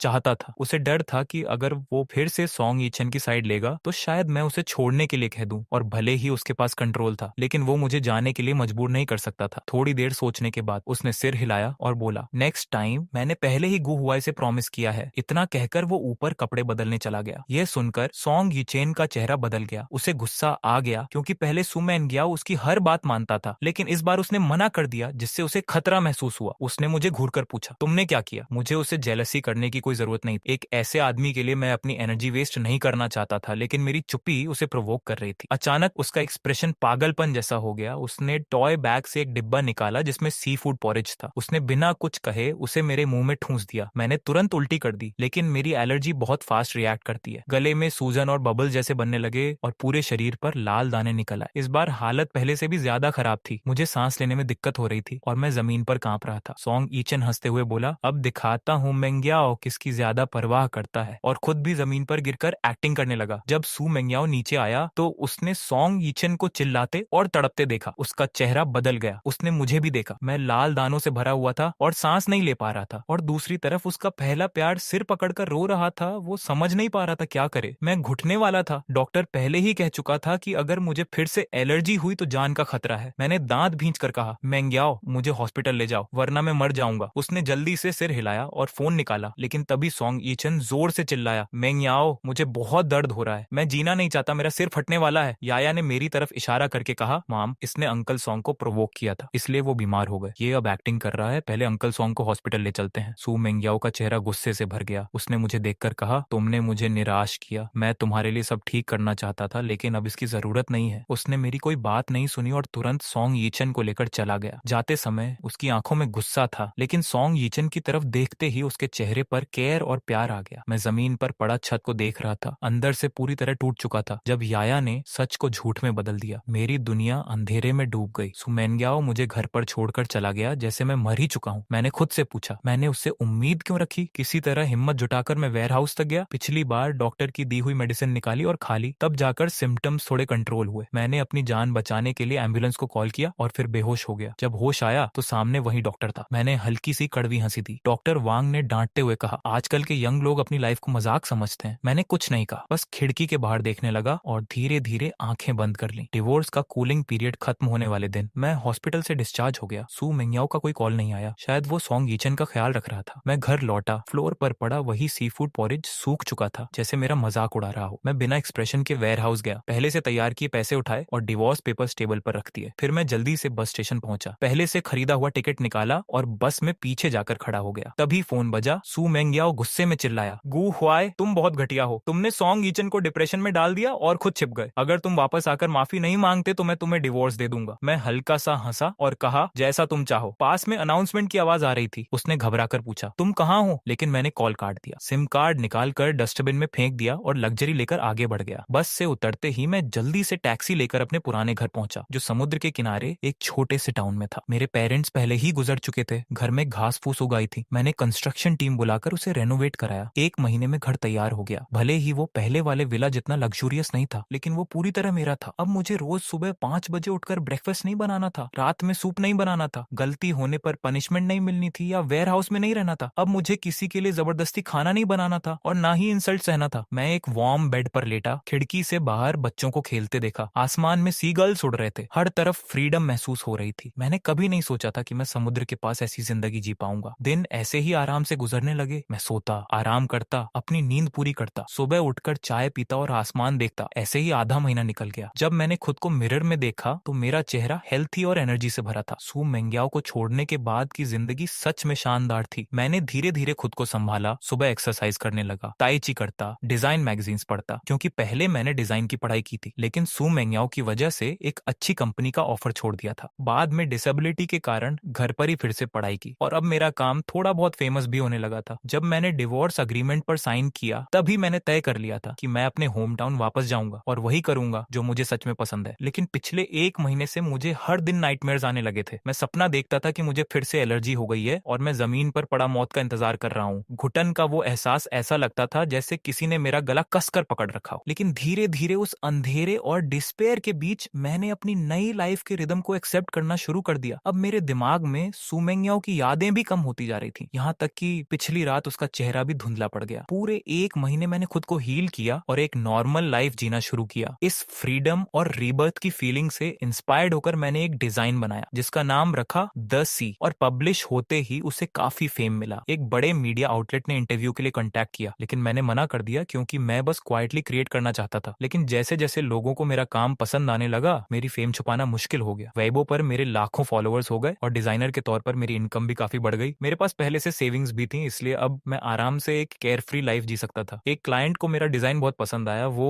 मुझसे पर्सनली मिलकर बात करना चाहता था, लेकिन मैंने पोलाइटली मना कर दिया। हालांकि उसने कई बार अप्रिशिएशन दिखाया, फिर भी वो नाराज नहीं हुआ और बोला कि फ्यूचर में कभी मिलने का मौका मिलेगा। उसी दिन की तरह मैं बीच पर गया हुआ था, तभी पुलिस स्टेशन से कॉल आया, क्या आप गुहुआए हैं? क्या आपने अपना बच्चा ढूंढ लिया? जब मैंने पुलिस स्टेशन में उस छोटी लड़की को देखा तो मैं कुछ देर के लिए स्टंट रह गया, लेकिन उसकी साफ आंखों को देखकर मुझे सब याद आ गया। घर लौटने के बाद सुमेंग्याओ का पूरा ध्यान सॉन गिचेन पर था। वो अक्सर अपनी बेटी को लेकर उसे मिलने जाती थी। याया को भी उसके खिलाफ ब्रेन वॉश कर दिया गया था और वो मुझसे नफरत करने लगी थी। वो मेरी कोई बात नहीं मानती थी। एक बार सड़क पर मैंने एक छोटी लड़की को फूल बेचते देखा और उसे सीधे पकड़ लिया। उस दौरान जब मैं हॉस्पिटल में था, सू मेंग्याओ अपनी बेटी को लेकर घूमने चली गई थी और मुझे अकेले ठंडे वार्ड में छोड़ दिया था। यहाँ तक कि याया ने मुझे कहा था कि मैं मर क्यों नहीं जाता ताकि उसे नया फादर मिल सके। उस समय सिर्फ वही छोटी लड़की मुझे देखने आती थी। उससे बात करने पर मुझे पता चला कि उसकी लाइफ बहुत दुखद थी। उसकी माँ एक सिंगल मदर थी और उसे लास्ट स्टेज कैंसर था। इलाज के लिए बहुत पैसे चाहिए थे, इसीलिए वो हॉस्पिटल के आसपास फूल बेचकर किसी तरह सरवाइव कर रही थी। उस लड़की का नाम अनआन था। उसने कभी अपने पिता को नहीं देखा था। एक दिन उसने मुझसे पूछा कि क्या उसके फादर उसे प्यार करते हैं। मैंने उसकी माँ की आंखों में देखा और सिर हिला दिया। तब अनआन मुस्कुराई और उसकी माँ ने कहा कि उसके फादर हेवन चले गए हैं। वो बहुत दूर जगह है, वो उसे प्यार नहीं करते ऐसा नहीं है, बस वो बहुत बिजी हैं। इसके बाद अनियन अक्सर हॉस्पिटल आने लगी। मैं खुद डिस्पेयर में था, लेकिन उसकी काइंडनेस ने मुझे धीरे धीरे हील किया। उसकी आंखों में जो उम्मीद थी वो मुझे अंदर से छू जाती थी। घर की याया के मुकाबले अनियन ज्यादा समझदार और कैरिंग थी। डिस्चार्ज होने के बाद मैं अनियन की मदद करना चाहता था, लेकिन जब मैं उसके घर गया तो पता चला उसकी माँ की मौत हो चुकी थी और अनैन कहीं गायब हो गई थी। उस समय मैं सू मेंग्याओ के साथ झगड़ों में उलझा हुआ था और उसे ढूंढ नहीं पाया। लेकिन फिर एक दिन अनैन अचानक मेरे सामने आई और मुझे डैड कहकर बुलाया। मैं खुद को रोक नहीं पाया। जब मैं उसे घर लेकर आया और उसकी उम्मीद भरी आंखों को देखा तो मैं सच बताने की हिम्मत नहीं जुटा पाया। एन बहुत मेहनती और समझदार थी। छोटी उम्र में ही वो घर के काम करने लगी थी। जमीन पर पानी गिरता तो तुरंत साफ कर देती। मैं खाना बनाता तो वो खुद स्टूल लगाकर मदद करती। एक दिन मैं उसे बीच पर ले गया। वो मेरे आगे दौड़ रही थी और बार बार मुड़कर मुझे बुला रही थी। आसमान में डूबता सूरज और समुद्र का नजारा किसी ड्रीम जैसा लग रहा था। मैंने हमेशा अपने बच्चे के साथ ऐसे मोमेंट्स इमेजिन किए थे, लेकिन याया के साथ वो कभी महसूस नहीं हुआ। वो सब एनएन के साथ पूरा हो रहा था। हम दोनों बीच पर बैठकर सनसेट देख रहे थे। ऐसा लगा जैसे समय वहीं रुक गया हो। एन ने मेरी तरफ देखकर पूछा, पूछा, क्या मैं आपको डैड बुला सकती हूँ? मेरी आंखें नम हो गईं। मैंने धीरे से सिर हिला दिया। फिर उसने पूछा, क्या आप भी हेवन चले जाओगे? मैंने उसके सिर पर हाथ रखकर मना किया। वो मेरे हाथ को कसकर पकड़कर बोली, डैड, और मैं रो पड़ा, जैसे सब दर्द बाहर आ गया हो। मैंने सब कुछ खो दिया था, लेकिन शायद भगवान ने मुझे एक नई बेटी दे दी थी। मैंने एन को अडॉप्ट करने का फैसला किया, लेकिन मुझे लगा कि एक प्रॉपर फैमिली के लिए मुझे शादी करनी पड़ेगी। तभी मुझे उस फीमेल क्लाइंट का ख्याल आया जो मुझसे मिलना चाहती थी, लेकिन तुरंत मैंने खुद को सेल्फिश कहकर डांट दिया, क्योंकि मैं अपनी हालत में किसी और को हर्ट नहीं करना चाहता था। अगले कुछ समय तक मैं अपने काम पर फोकस करता रहा और एन के साथ लाइफ एंजॉय करता रहा। मैंने एक सॉन्ग भी बनाया, लेकिन जब मैं लोगों से मिलना चाहता था तो उन्होंने मना कर दिया। फिर भी मैंने एन को अडॉप्ट करने का फैसला नहीं बदला। एक दिन मैं उसे सीसाइड लेकर गया, लेकिन जब हम वापस लौट रहे थे तो दो लोग हमारे सामने आकर खड़े हो गए। उन्हें देखकर मुझे पुराने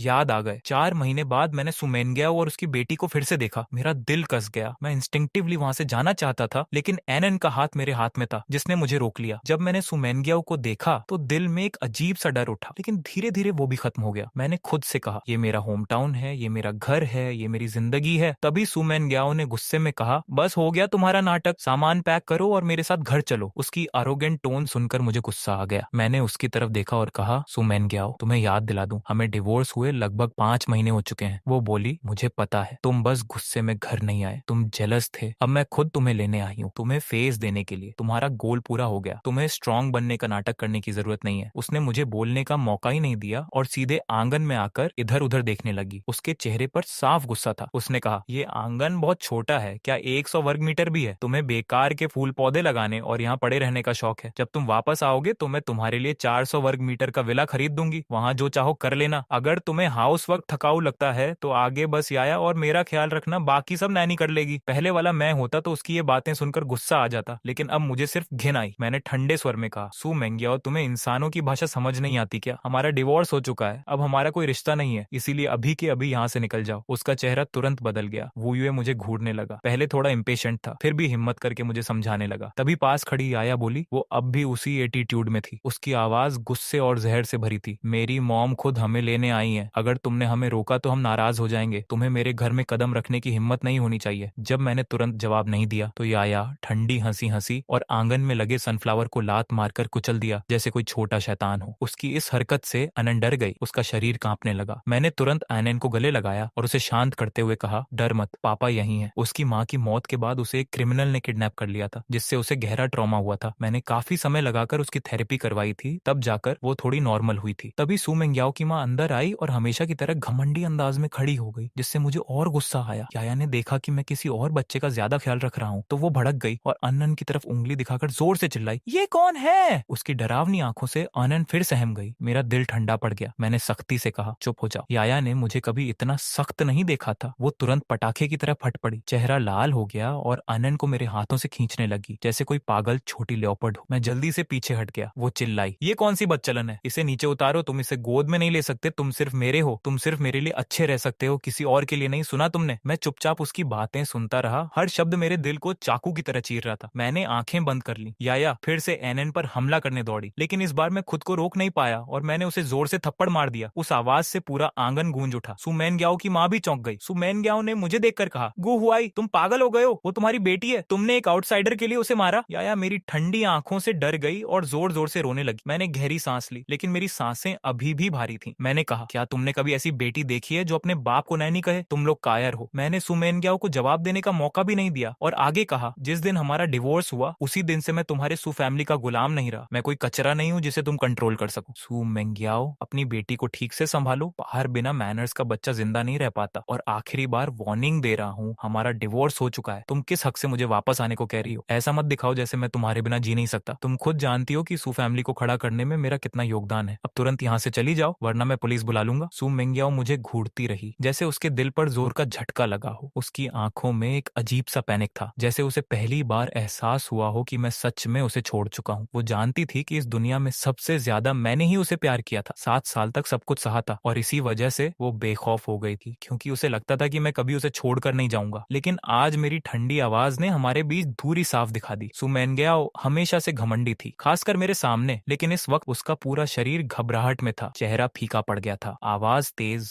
और बिखरी हुई थी, जैसे वो इस सच्चाई को स्वीकार नहीं कर पा रही हो। उसने गुस्से में याया का हाथ पकड़ा और बाहर ले जाने लगी, जानबूझकर धीरे चली। शायद उसे लगा मैं पीछे से रोते हुए आऊंगा। वो मुझे सबक सिखाना चाहती थी, लेकिन जब वो आंगन से बाहर निकली तब भी मैंने उसे नहीं रोका। सु मेनग्याओ का चेहरा और भी खराब हो गया। उसने पीछे मुड़कर देखा और शॉक हो गई। मैं एनएन का हाथ पकड़े वहीं खड़ा था और मेरी नजरों में अब कोई भावना नहीं थी, सिर्फ ठंडापन था। उसे लगा जैसे वो मुझे पूरी तरह खो चुकी है और ये एहसास सू फैमिली के बैंक्रप्सी से भी ज्यादा डरावना था। सोंग यीचेन उसे पहले ही छोड़ चुका था, अब मैं भी जा चुका था। उसने दांत भींचकर कहा, तुम मेरी नेचर जानते हो, अगर इस बार तुम चले गए तो फिर कभी वापस आने का मौका नहीं मिलेगा। वहीं याया ने अपना चेहरा पकड़कर गुस्से में कहा, अगर तुम ऐसे ही ड्रामा करते रहे तो हमें तुम्हारी कोई जरूरत नहीं है। सू मेंग्याओ की आंखों में अचानक चमक आ गई। उसने ठंडी मुस्कान के साथ सोचा कि मैं बस दिखावा कर रहा हूँ और जैसे ही वो जाने की बात करेगा मैं अपनी गलती मान लूंगा। उसने अपना सीना गर्व से तान लिया, जैसे मालिक अपने गुलाम पर हुकूमत कर रहा हो। उसके चेहरे पर वही पुराना घमंड साफ दिख रहा था। वो अपनी बात पूरी भी नहीं कर पाया था कि मैंने बिना किसी भाव के ठंडे स्वर में कहा, बाहर निकल जाओ और दोबारा कभी मेरे सामने मत आना। जैसे ही आंगन का दरवाजा धीरे धीरे बंद हुआ, सु मेनग्याओ का शरीर गुस्से से कांप उठा। उसके अंदर जैसे आग भड़क गई हो। वो बड़बड़ाने लगा, गु हुआई, तुम हिम्मत कैसे कर सकते हो मेरे साथ ऐसा व्यवहार करने की? क्या तुम मुझसे प्यार नहीं करते? मैं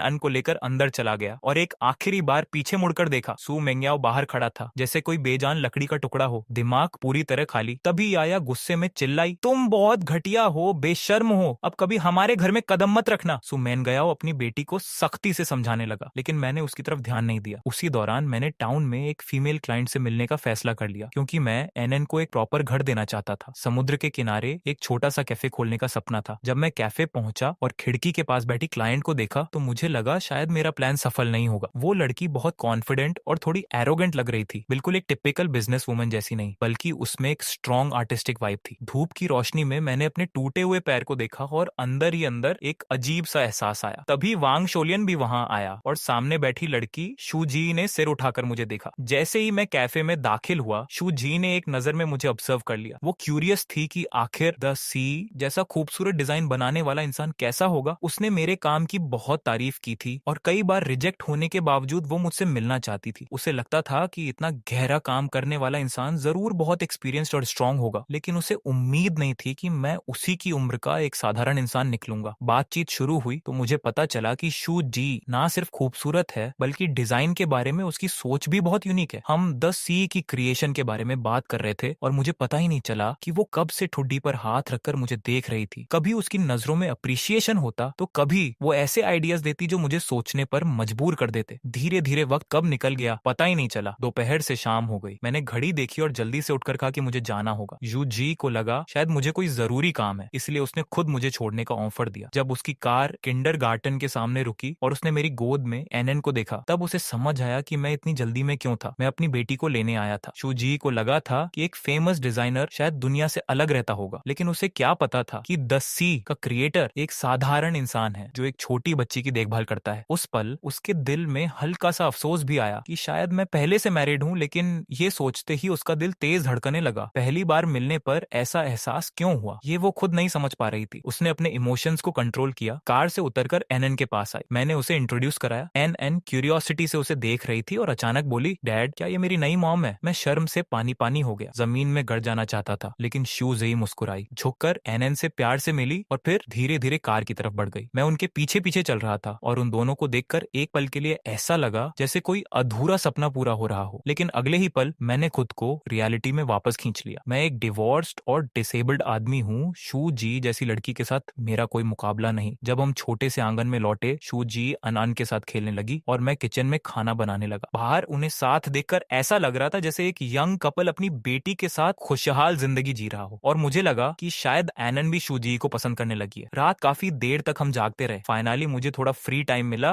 और मैंने एनन की दुख भरी कहानी उसे बताई। ये सुनकर शू जी बहुत इमोशनल हो गई और मेरे लिए उसकी रिस्पेक्ट और बढ़ गई। उसने धीरे से पूछा, अगर तुम शादी नहीं करते तो तुम एनन को लीगली अडॉप्ट नहीं कर पाओगे, फिर आगे क्या करोगे? मैंने उसकी तरफ देखा। मैं लगभग जवाब देने ही वाला था, लेकिन रुक गया। शू जी ने भी कुछ महसूस किया। उसका चेहरा हल्का सा लाल हो गया और उसने नजरें हटा ली। मैं अंदर ही अंदर खुद को डांट रहा था, हम अभी अभी मिले हैं, फिर मैं उससे ऐसी उम्मीद क्यों कर रहा हूँ? कुछ बातें हम दोनों के बीच बिना कहे ही समझ में आ गईं। समुद्र की तरफ से ठंडी हवा चल रही थी और उस हवा में शू जी के बाल लहराते हुए एक अलग ही एहसास दे रहे थे। वह बिल्कुल एक नाइट एल्फ की तरह की। हिम्मत नहीं कर पाया। मुझे डर था कि कहीं शू जी गलत समझ ना ले, इसलिए मैं जल्दी से उठकर वहां से चला गया। पीछे से शू जी मुझे भागते हुए देख रहा था और हल्का सा मुस्कुरा रहा था। अगली सुबह हम दोनों ने साथ में अनान को किंडरगार्टन छोड़ा। अनान अनन की नजरें बार बार हम दोनों पर जा रही थी, जिससे मुझे थोड़ा ऑकवर्ड फील हुआ। मैंने हल्की खांसी करके शू जी को सिग्नल देने की कोशिश की कि वह ज्यादा ओवर ना करे, लेकिन वह बिल्कुल भी नाराजा नहीं हुआ और प्यार से अनन के सिर पर हाथ फेर दिया। उसका मूड काफी अच्छा लग रहा था। घर लौटते समय माहौल थोड़ा अजीब था, क्योंकि ये कल वाले कैफे जैसा कंफर्टेबल नहीं था। शू जी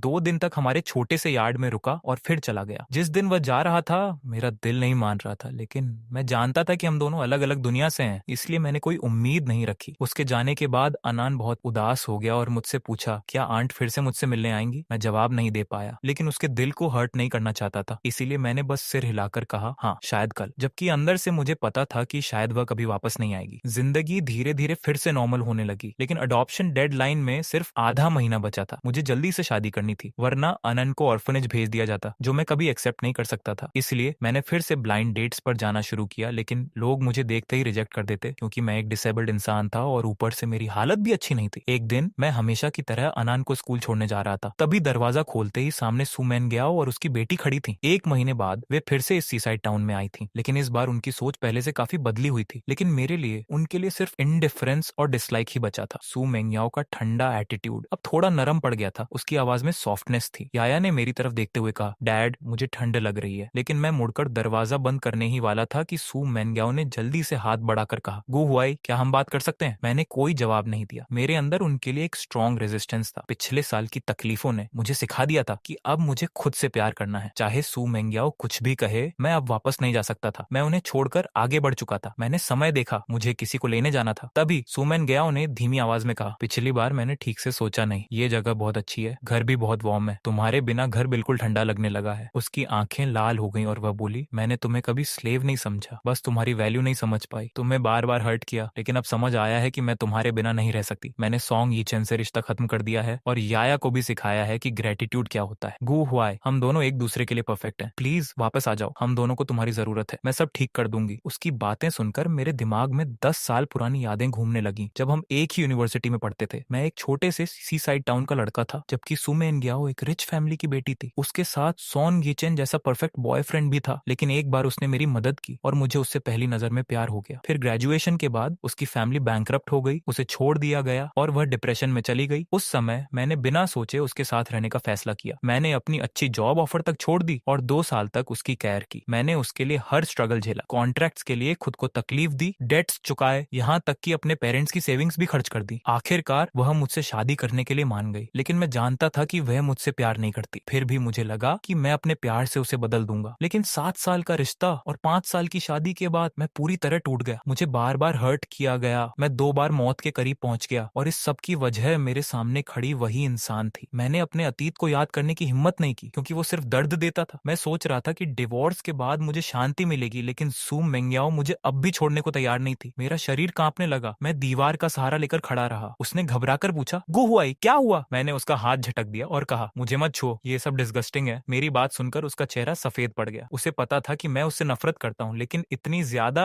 ये उसने कभी सोचा नहीं था। मैंने गुस्से में चिल्लाकर कहा दूर हो जाओ। मेरी आवाज सुनकर सू मेंगयाओ घबरा गई। उसकी आंखों में डर और दर्द साफ दिखाई दे रहा था, जैसे अतीत की सारी तकलीफें फिर से सामने आ गई हों। मैंने गहरी सांस ली और जोर से चिल्लाया क्या तुम्हें दिख नहीं रहा? तुम्हारे पास आते ही मुझे डिस्कम्फर्ट फील होता है। क्या तुम्हें लगता है कि हम फिर से पास्ट में जा सकते हैं? सू मेंगयाओ अगर तुम्हारे अंदर थोड़ा भी कॉन्शियस बचा है तो क्या तुम्हें याद है कि मैंने सू फैमिली के लिए क्या क्या किया था? प्लीज मेरी लाइफ से दूर हो जाओ, क्योंकि मुझे डर है कि मैं खुद को तुमसे नफरत करने से रोक नहीं पाऊंगा। Get out. मेरी बात सुनकर सू मेंगयाओ लगातार सिर हिलाती रही। उसकी आंखों से आंसू गिरते रहे। वह कुछ एक्सप्लेन करना चाहती थी, लेकिन जब उसने मेरा कोल्ड फेस देखा तो उसके अंदर की सारी होप एकदम टूट गई। मैं वहां से चला गया, पीछे मुड़कर भी नहीं देखा। ढलते हुए सनसेट में मेरी परछाई लंबी होती जा रही थी और सू मेंगयाओ वहीं खड़ी रह गई, जैसे उसने पहली बार मेरे टूटे हुए इनर वर्ल्ड को देखा। अब मैं पहले जैसा नहीं रहा था, मैं पूरी तरह टूट चुका था। वह दर्द से अपना चेहरा छुपाकर रोने लगी। उसे सच में रिग्रेट हो रहा था। वह चाहती थी कि अपनी लाइफ देकर भी सब ठीक कर दे, लेकिन मैंने उसे कोई चांस ही नहीं दिया। उसी पल उसे एहसास हुआ कि उस समय मैं कितना डेस्परेट था। वो दर्द कितना गहरा था, जैसे सीधा सोल तक उतर गया हो, जैसे इंसान हेल में गिर गया हो। इसी बीच शू जी ने अनान का बर्थडे सेलिब्रेट करने की इच्छा जताई। मुझे खुद भी ये अनएक्सपेक्टेड लगा, लेकिन मैं खुश था। शायद शू जी ने कुछ फील किया था, इसलिए टाउन छोड़कर जाना ही उसके लिए क्लियर डिसीजन था। मुझे उससे कोई शिकायत नहीं थी, बल्कि ये सब नेचुरल लगा। आखिर मैं एक डिवोर्स्ड और डिसेबल्ड इंसान था। मेरे साथ अनान भी थी। मेरे जैसे आदमी को कौन एक्सेप्ट करेगा? घर लौटते समय अनान बहुत बहुत खुश थी। उसके छोटे छोटे हाथ हम दोनों के हाथ पकड़े हुए थे और वह नर्सरी राइम गुनगुना रही थी। उसकी खुशी देखकर मेरी आंखें नम हो गईं। मुझे नहीं पता था कि ये खुशी कितने समय तक रहेगी। आनान मेरे अंधेरे जीवन की एकमात्र लाइट थी और अब वह मेरी जिंदगी का हिस्सा बन चुकी थी। लेकिन इतने कम समय में किसी से शादी करना ऑलमोस्ट इम्पॉसिबल था। रात को जब अनान सो गई, मैं अकेला यार्ड में बैठा था और शांत आसमान को देख रहा था। मैंने सोचा, अगर मैंने अनान को खो दिया तो शायद मैं जी ही नहीं पाऊंगा। तभी मुझे याद आया कि रेस्टोरेंट में सू मैन ग्याओ और उसकी बेटी फिर से दिखी थी। मैंने जानबूझकर उन्हें इग्नोर किया था ताकि अनन का बर्थडे खराब ना हो, लेकिन मुझे नहीं पता था कि वे फिर से मेरे पीछे पड़ जाएंगी। मैंने ऑलरेडी साफ कर दिया था कि मैं उनसे दूर रहना चाहता हूँ। बहुत मुश्किल से मैं उस हेल से बाहर निकला था और अब वे मुझे फिर उसी अंधेरे में धकेलना चाहती थी। उनके बारे में सोचते ही मेरा मन हैवी हो गया। मैंने खुद को डिस्ट्रैक्ट करने की कोशिश की, लेकिन कोई फायदा नहीं हुआ। मैं बेड पर बैठा था, सोच रहा था कि अब मेरे पास कोई बड़ा गोल नहीं है। मुझे बस अपनी लाइफ अपने तरीके से जीनी है, बिना किसी प्रेशर के। तभी अचानक शूजी मेरे पास आई और पूछा, अनान बहुत अच्छी बच्ची है, क्या तुम उसकी कस्टडी छोड़ दोगे? मैंने कड़वाहट से हंसते हुए कहा, अगर नहीं छोड़ूंगा तो क्या कर सकता हूँ? मेरे जैसे आदमी से कौन शादी करेगा? तभी शूजी ने कहा, मैं करूंगी। पहले तो मुझे लगा मैंने गलत सुना, लेकिन जब समझ आया तो मैं शॉक में बैठ गया। मैंने पूछा, तुमने क्या कहा? वह मुस्कुराई और बोली, डोंट मिसअंडरस्टैंड, मैं सिर्फ नहीं चाहती कि अनान ऑर्फनेज जाए, इसके अलावा कुछ नहीं। मैंने हल्की सी कड़वी मुस्कान के साथ कहा, ऑफ कोर्स तुम्हारे जैसी परफेक्ट वुमन के बारे में मैं कुछ और सोच भी नहीं सकता, लेकिन डोंट वरी, जैसे ही प्रोसीजर कंप्लीट होगा मैं तुरंत डिवोर्स दे दूंगा। मैंने सिंसेरिटी से उसे थैंक यू कहा, क्योंकि मुझे पता था कि वह कितना बड़ा सैक्रिफाइस कर रही है। ये एक वुमन की रेपुटेशन का सवाल था। अगले दिन हम सिविल अफेयर्स ब्यूरो गए और अडॉप्शन प्रोसेस पूरा किया। सब कुछ ड्रीम जैसा लग रहा था। मेरे चेहरे पर काफी समय बाद स्माइल आई थी। मैं जल्दी से अनान को ये गुड न्यूज देना चाहता था। उस रात हम तीनों ने साथ में डिनर किया और बहुत खुश थे। मैंने प्लान किया कि अगले दिन शूजी से डिवोर्स की बात करूंगा, लेकिन उसे अचानक कोई कॉल आया और वह जल्दी में चली गई। डिवोर्स पोस्टपोन हो गया। मैं सोच में पड़ गया। एक ही साल में मैंने डिवोर्स भी किया और फिर शादी भी। सब कुछ कितना स्ट्रेंज था। एक पल के लिए मेरे मन में आया, अगर शूजी डिवोर्स ना करे और हम ऐसे ही फैमिली बनकर रहे तो शायद ये लाइफ बुरी नहीं होगी। लेकिन मैंने तुरंत उस थॉट को हटा दिया। मुझे लगा मैं उसके लायक नहीं हूँ। मैं उसकी लाइफ खराब नहीं करना चाहता था। समय बीतता गया। मैंने आनंद को ऑफिशियली अडॉप्ट कर लिया और मेरी लाइफ धीरे धीरे स्टेबल हो गई। लेकिन शू जी के जाने के बाद उसने कभी कांटेक्ट नहीं किया। आनंद जब उसके बारे में पूछती तो मेरे पास कोई जवाब नहीं होता। आधा साल बीत गया। आनंद अब पहले से थोड़ी बड़ी हो गई थी। उसकी स्माइल पहले से भी ज्यादा क्यूट थी। सब कुछ सही डायरेक्शन में जा रहा था। लेकिन एक चीज मुझे परेशान कर रही थी। सू मेंग्याओ और उसकी माँ ने सामने वाले स्ट्रीट में 2 छोटे घर खरीद लिए थे। हालांकि सू मेंग्याओ को पता था कि मैं उससे नफरत करता हूँ, इसीलिए वह मेरे पास आने की हिम्मत नहीं करती। लेकिन याया बदल चुकी थी। उसे अपनी गलतियां समझ आ गई थी। वह चुपचाप यार्ड में आकर बैठती, छोटा स्टूल लेकर होमवर्क करती। मैंने उसे रोका नहीं, क्योंकि आखिर वह मेरी ही बेटी थी। इसलिए मैंने उसे आने जाने दिया। याया के इस चेंज ने मुझे सच में सरप्राइज कर दिया। लग रहा था कि पिछले 6 महीनों में सू मेंग्याओ ने उसकी अपब्रिंगिंग पर काफी ध्यान दिया है। अब वह पहले की तरह एरोगेंट नहीं रही थी, ना ही मुझे डिसेबल्ड कहकर इंसल्ट करती थी। कई बार याया ने मुझे डैड कहने की कोशिश की, लेकिन मैंने कोई रिस्पॉन्स नहीं दिया। इसीलिए उसने धीरे धीरे पुकारना ही बंद कर दिया। तब से सू मेंग्याओ रोज अपनी बेटी को मेरे यार्ड में छोड़कर खुद काम पर चली जाती थी। मैं देखता था कि याया बिल्कुल शांत और ओबीडियंट रहती थी और मेरे दिल में भी कहीं ना कहीं इमोशंस जागने लगे थे। आखिर वो मेरी ही बेटी थी। समय ऐसे ही बीतता गया। 1 महीना गुजर गया। याया हर दिन यार्ड में बैठती और मुझे अनान के साथ देखती। जब भी वह मुझे किसी और बच्चे को प्यार देते देखती तो उसके अंदर जेलसी और दर्द दोनों आते थे। वह मुझे हग करना चाहती थी, लेकिन अपनी माँ की बात याद करके खुद को रोक लेती थी। जब तक उसे मेरी फॉरगिवनेस नहीं मिलेगी वह कुछ नहीं करेगी। एक शाम मैंने खाना बनाया और अन को खाने के लिए बुलाया। याया हमेशा की तरह अपना बैग उठाकर जाने लगी। पहले भी ऐसा ही होता था और मैं उसे कभी नहीं रोकता था। वह सामने वाले घर जाकर खिड़की के पास बैठती और देखती कि उसका अपना फादर किसी और बच्चे को प्यार दे रहा है। वह रोती, जिद करती और फिर धीरे धीरे चुप हो जाती। इतनी छोटी उम्र में भी वह प्यार के लिए तरस रही थी। उसका पिता उसके सामने था, लेकिन फिर भी जैसे एक स्ट्रेंजर हो। इस बार मैंने उसे रोककर पूछा, क्या तुम हमारे साथ खाना खाना चाहती हो? याया कुछ देर तक हेजिटेट करती रही, फिर खुशी से टेबल लगाने लगी। उसने छोटा सा बाउल उठाया और खाने को देखने लगी। पहले वह यही खाना नफरत से मेरे ऊपर फेंक देती थी, लेकिन आज लगभग 1 साल बाद उसने अपने फादर के हाथ का खाना टेस्ट किया। वह चुपचाप सिर झुकाकर रोने लगी। आधे साल का इंतजार और आखिरकार उसे अपने पिता के घर में बैठकर एक प्लेट गरम खाना खाने का मौका मिला। मैंने गहरी सांस लेकर कहा, याया शायद मैं तुम्हें वैसे प्यार कभी नहीं दे पाऊंगा जैसे दूसरे फादर्स देते हैं, लेकिन मैं तुम्हें प्यार करता हूँ। होप तुम समझ पाओ। ये सुनकर याया जोर जोर से रोने लगी और बोली, मुझे पता है पहले आप मुझसे बहुत प्यार करते थे, लेकिन मैंने सब खराब कर दिया। मैं डिजर्व करती हूँ ये सब। डैड, क्या मैं आगे भी यहाँ आकर खाना खा सकती हूँ? मुझे आपका खाना बहुत याद आता है। अगर आपको पसंद नहीं तो मैं बाहर यार्ड में ही बैठ जाऊंगी। मैंने फ्रिज से केक निकाला और उसके सामने रख दिया। याया, कंफ्यूज्ड होकर मुझे देखने लगी। मैंने हल्की स्माइल के साथ कहा, आज तुम्हारा बर्थडे है, हैप्पी बर्थडे। ये सुनते ही वह खुद को रोक नहीं पाई और मेरे गले लगकर जोर जोर से रोने लगी। मैं एक पल के लिए हेजिटेट हुआ, उसे दूर करना चाहता था लेकिन कर नहीं पाया। मैंने धीरे से उसके कंधे पर हाथ रखा। मैंने मन ही मन सोचा, मैं याया से नफरत नहीं कर सकता, वह अब भी बहुत छोटी है, वह बस एक टूल थी जिसके जरिए मुझे हर्ट किया गया। मैं उसे फॉरगिव कर सकता हूँ, लेकिन सुमेनगाओ के लिए मेरे अंदर वैसी सॉफ्टनेस नहीं थी। मुझे पता था कि वह यार्ड के बाहर खड़ी है। कुछ देर बाद सुमेनगाओ अंदर आई और धीरे से बोली, क्या हम बात कर सकते हैं? वह एक गिल्टी बच्चे की तरह खड़ी थी। 6 महीनों बाद हम इतने करीब खड़े थे, लेकिन ऐसा लग रहा था जैसे सालों का फासला हो। वह बोली, तुम क्या चाहते हो? मैंने शांत आवाज में कहा, मुझे तुमसे कोई शिकायत नहीं है। यह सुनकर वह एक पल के लिए खुश हुई, लेकिन मैंने आगे कहा, अब तुम मेरे लिए एक स्ट्रेंजर जैसी हो। मैंने साफ कहा, मैं पहले तुमसे बहुत प्यार करता था, तुम्हारे लिए सब कुछ करने को रेडी था, लेकिन तुमने मुझे बार बार हर्ट किया। मैं 2 बार ऑलमोस्ट मर चुका था और आखिर में सब छोड़कर चला गया। शुरू में मुझे तुमसे बहुत नफरत थी, लेकिन अब वो भी खत्म हो गई, क्योंकि मुझे समझ आ गया कि ये सब मेरी चॉइस थी। मैंने ही तुम्हें ब्लाइंडली प्यार किया, like a moth to a flame. मैंने उसकी आंखों में देखते हुए कहा, अब मैं तुमसे प्यार नहीं करता, तुम्हारा इंतजार बेकार है, गिव अप कर दो, ये वर्थ इट नहीं है। मेरी हर बात उसके दिल को तोड़ रही थी, लेकिन वह कुछ बोल नहीं पाई। उसकी आंखों से आंसू बहते रहे। उसने आसमान की तरफ देखा और धीरे से कहा, तुम अब मुझसे प्यार नहीं करते, लेकिन मैंने तुम्हारा प्यार देखा है और अब मैं तुमसे प्यार करती हूँ। मैं तुम्हें भूल नहीं सकती, हर दिन तुम्हें याद करती हूँ, चाहे मुझे कितना भी पेन क्यों ना हो। मुझे कोई रिग्रेट नहीं है। गू हुआई, अब मुझे समझ आया है कि तुम्हारा प्यार कैसा था। मैं पागल हो रही हूँ, लेकिन मैं तुम्हें मजबूर नहीं करूंगी, मैं बस वेट करूंगी। मैंने उसकी आंखों में वो स्टबर्ननेस देखी और समझ गया कि वह इतनी आसानी से हार नहीं मानेगी, लेकिन मेरे लिए अब बहुत देर हो चुकी थी। Late love is worse than nothing. मेरे दिल के घाव इतने गहरे थे कि अब बस मैं अनान के साथ धीरे धीरे खुद को हील करना चाहता था। मैंने पीछे मुड़कर देखा भी नहीं और यार्ड के अंदर चला गया। मैंने तय कर लिया, अगर सुमेंग्याओ नहीं बदली तो मैं इस जगह को छोड़ दूंगा हमेशा के लिए। उस दिन के बाद सुमेंग्याओ ने अपना वादा निभाया। वह मुझे डिस्टर्ब नहीं करती थी, बस चुपचाप इंतजार करती रही। 1 महीने बाद मैं उसकी प्रेजेंस का आदी हो गया। जब भी वह याया को छोड़ने आती, मैं उसे बस एक नॉर्मल नेबर की तरह ग्रीट करता, उससे ज्यादा कुछ नहीं। मैं अपने काम में बिजी रहता और साथ ही दोनों बच्चों का ध्यान रखता। धीरे धीरे अनान और याया के बीच भी अच्छी बॉन्डिंग बन गई। याया अब पहले जैसी जिद्दी और एरोगेंट नहीं रही थी, बल्कि अब वह केयरिंग और समझदार बन चुकी थी। वह जब भी यार्ड में आती हमेशा बहुत केयरफुल और समझदार रहती थी। याया अब काफी सेंसिबल हो चुकी थी, लेकिन फिर भी मैं उसे अनन की तरह प्यार नहीं कर पा रहा था। याया भी ये बात समझती थी, इसलिए उसने कभी मुझसे ज्यादा एक्सपेक्ट नहीं किया। उसकी बस एक ही विश थी कि मैं उसे अपने पास आने से मना न करूं। उधर शूजी को गए आधे साल से ज्यादा हो चुका था, लेकिन उसकी कोई खबर नहीं थी। कभी कभी वह मेरे दिमाग में आ जाती थी, लेकिन मैं सोचता था कि टाइम के साथ सब फेड हो जाएगा, क्योंकि हम दोनों अलग अलग वर्ल्ड से थे। शूजी क्लियरली एक रिच बैकग्राउंड से थी, शायद सुमेनग्याओ से भी ज्यादा पावरफुल। अब मैं उस बारे में ज्यादा सोचकर परेशान नहीं होता था, बस ऐसा लगता था जैसे वह कभी मेरी लाइफ में आई ही नहीं। एक दिन हमेशा की तरह मैंने अनन को सुलाया और याया को उसके घर छोड़ने गया। पहली बार था जब मैंने खुद उसे छोड़ने का फैसला किया। दरवाजे पर पहुंचकर याया रुक गई। उसने धीरे से कहा, डैड बाय। फिर उसने उम्मीद भरी आंखों से मुझे देखा और पूछा, क्या मैं आपको हक कर सकती हूँ? मैं थोड़ा शॉक्ड हुआ, लेकिन मना नहीं कर पाया। याया ने मुझे कस कर गले लगाया। उसके छोटे छोटे कंधे कांप रहे थे, वो खुशी के आंसू रो रही। मैं उसे अंदर छोड़कर वापस अपने यार्ड की तरफ लौटा। जैसे ही मैं दरवाजे तक पहुंचा, पीछे से एक फेमिलियर आवाज आई, लॉन्ग टाइम नो सी। मैं ठिठक गया और पीछे मुड़ा। वहां चूजी खड़ी थी, एक बड़ा सूटकेस ले हुए, और मुस्कुरा रही थी। उस पल ऐसा लगा जैसे टाइम रुक गया हो। उसने मुस्कुरा कर कहा, क्या तुम मुझे वेलकम नहीं करोगे? मैं एकदम से नर्वस हो गया और जल्दी से आगे बढ़कर कहा, अंदर आओ। हम दोनों यार्ड में आए और हल्की सी हंसी गूंज उठी। सामने वाले घर की बैल्कनी से सू मेंग्याओ हमें देख रही थी। याया ने धीरे से आंखें बंद कर ली। उसकी आंखों से आंसू बह रहे थे। उसने अपनी माँ से कहा, मॉम दुखी मत हो, आपके पास अभी भी मैं हूँ। सू मेंग्याओ के दिल में पछतावा और दर्द भर गया। रात को वह दूसरी मंजिल के कमरे से हमें देखती रही। मेरी चेहरे की वो स्माइल जो उसे कभी नहीं मिली, आज किसी और के लिए थी। उसकी आंखों में चमक थी, लेकिन दिल टूट चुका था। उधर मैं और जुजी ये यार्ड में बैठे थे। माहौल थोड़ा शांत था। मैंने हिम्मत करके पूछा, क्या तुम डिवोर्स के लिए वापस आई हो? उसने पलटकर पूछा, क्या तुम सच में मुझसे डिवोर्स लेना चाहते हो? मैं एक पल के लिए चुप हो गया और सिर हिलाते हुए कहा, नहीं, मेरा वो मतलब नहीं था। बस मुझे लगता है कि मैंने तुम्हें बहुत डिले कर दिया। तुम डिजर्व करती हो कि अपनी लाइफ आगे बढ़ाओ। शू जिया ने गहरी सांस ली और कहा, क्या तुम नहीं जानना चाहते कि मैं इन 6 महीनों में क्या कर रही थी? मैं पूछना तो चाहता था, लेकिन कभी हिम्मत नहीं हुई। उसने कहा, मैं यूरोप गई थी अपना बिजनेस एक्सपेंड करने, ताकि मुझे इनाफ पावर मिल सके और कोई भी मेरे मैरिज डिसीजंस में इंटरफेयर ना कर सके। मैं ये सुनकर हैरान रह गया। उसने मुस्कुराते हुए कहा, अब मैं अपनी शादी का फैसला खुद कर सकती हूँ। मेरा दिल तेजी से धड़कने लगा। फिर उसने मेरी आंखों में देखते हुए पूछा, क्या तुम लव एट फर्स्ट साइट में बिलीव करते हो? उस पल मुझे सब समझ आ गया। ये उसका कन्फेशन था, जैसे कोई सपना सच हो रहा हो। जू जी मेरे पास आई, मेरा हाथ पकड़ा और मुस्कुराकर बोली, मिस्टर गू, आगे की लाइफ में मेरा गाइड बनोगे? मेरी आंखें नम हो गईं। वो प्यार जो कभी बुझ चुका था फिर से जल उठा। चांदनी रात थी, ठंडी हवा चल रही थी और हम दोनों की परछाइयां धीरे धीरे करीब आ रही थी। ऐसा लग रहा था जैसे लाइफ का नया चैप्टर शुरू हो गया हो। हमने ऑफिशियली अपने रिलेशनशिप को एक्सेप्ट कर लिया। उसके बाद सुमेंग्या इस टाउन को छोड़कर चली गई और फिर कभी वापस नहीं आई। याया ने मुझे बताया कि उसकी मॉम इसलिए चली गई क्योंकि वह हम दोनों को साथ देखकर जेलसी से टूट रही थी और उसे डर था कि कहीं वो कुछ गलत ना कर दे। ये सुनकर मुझे कोई खास फीलिंग नहीं हुई क्योंकि अब सू मेंग्याओ सिर्फ एक पास्ट बन चुकी थी। मैंने उसे दिल से निकाल दिया था। सच तो ये था कि ये एंडिंग पहले से तय थी, बस उसने एक्सेप्ट करने में देर कर दी। अब मैं और शू जी साथ में समुद्र किनारे चलते थे। सनसेट की गोल्डन लाइट हम पर पड़ती थी और उस पल मुझे एहसास हुआ कि मैंने फाइनली सही इंसान को पा लिया है। अब पूरी जिंदगी तुम्हारे साथ बितानी है। समुद्र के सामने खड़े होकर जहाँ ठंडी हवा चल रही थी और फूल खिल रहे थे, वहीं मेरी कहानी एक हैप्पी एंडिंग तक पहुंच गई।